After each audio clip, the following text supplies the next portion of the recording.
sound.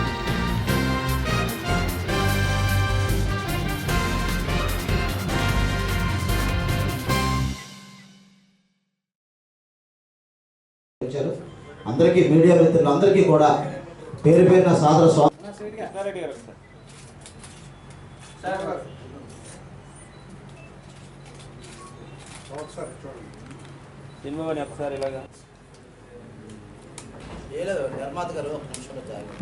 భయంతోనో బాధతోనో మనం పక్కన పెడతాం. అలాంటి భయం బాధ అక్కర్లేదు. టాలెంట్ని బయట తీయాలంటే గ్యారంటీగా మనం ముందుకు రావాలని ఉదాహరించిన వ్యక్తే సునీల్ రెడ్డి గారు. గంగపుత్రులు మన విశాఖ బేస్డ్ విశాఖపట్నం, విజయనగరం, శ్రీకాకుళం ఈ 3 జిల్లాలకు సంబంధించిన మత్స్యకారుల స్థితిగతులు వాళ్ళ బతుకుల మీద చిత్రం తీసిన ఘనత సునీల్ రెడ్డి గారికి దక్కుతుంది. అది కాకుండా జేబులు నింపుకునే చిత్రాల కన్నా సామాజిక స్పృహతో ఉన్న చిత్రం తీస్తే అది ఆటోమేటిక్గా జేబు నింపుతుంది. లేకపోయినా ఒక విధంగా ఆర్థికంగా ఇబ్బంది పడిన మనసుకు తృప్తినిస్తుందనే అంశాన్ని ఆ కోణం నుంచి దర్శకత్వం వహించే రాష్ట్రంలో ఉన్న ఏకైక వ్యక్తి ఎవరునంటే నాకు తెలిసి సునీల్ రెడ్డి గారు. అలాంటి ఆ సునీల్ రెడ్డి గారు ఈ కథ చిత్రం విజయవంతమై భవిష్యత్తులో మరిన్ని చిత్రాలు తీసి విశాఖ కీర్తి ప్రదేశంలో దేశవ్యాప్తంగా ఇమ్మడింపచేయాలని మనస్ఫూర్తి కోరుకుంటూ ఈ అవకాశం ఇచ్చిన మన మీడియా కుటుంబం నుండి వచ్చి ఇంత అద్భుతమైన సినిమాలు తీస్తూ మన విశాఖపట్నం మీడియా మిత్రులందరికీ కూడా గర్వకారణం.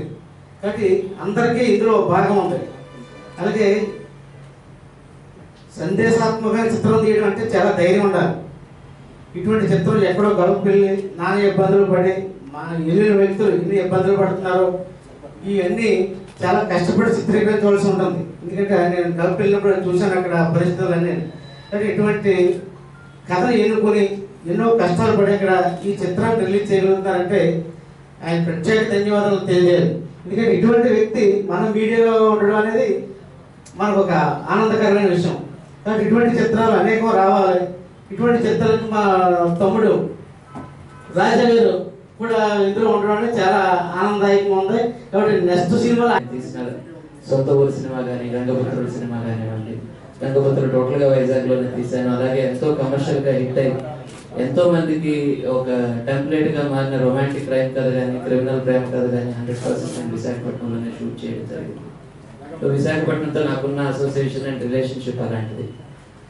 ఈరోజు ఈ గల్ఫ్ అన్న సినిమా అనుకున్న తర్వాత కొన్ని లక్షల మంది ఇక్కడ నుంచి వెళ్ళి తమకు భాష రాని కొత్త ప్రపంచంలోకి బిక్కుబిక్కుమంటూ బతుకుతున్న వాళ్ళ జీవితాలను స్పృశించాలి అని అనుకున్న తర్వాత ఇది చాలా రిసర్చ్తో కూడుకున్న పని. ఒక జర్నలిస్ట్గా నేను పూర్తి స్థాయిలో దీనికి న్యాయం చేయాలి అంటే ప్రాపర్ మెటీరియల్ నాకు ఉండాలి అనే ఇంటెన్షన్తోనే నేను దాదాపు ఒక 1 year పైన దీని మీద రీసెర్చ్ చేయడం జరిగింది. 1 year షూటింగ్లో నేను స్పెండ్ చేయడం జరిగింది. నేను అత్యంత ఎక్కువ టైం తీసుకొని వర్క్ చేసింది నా టీం అందరితో ఈ సినిమాకే అని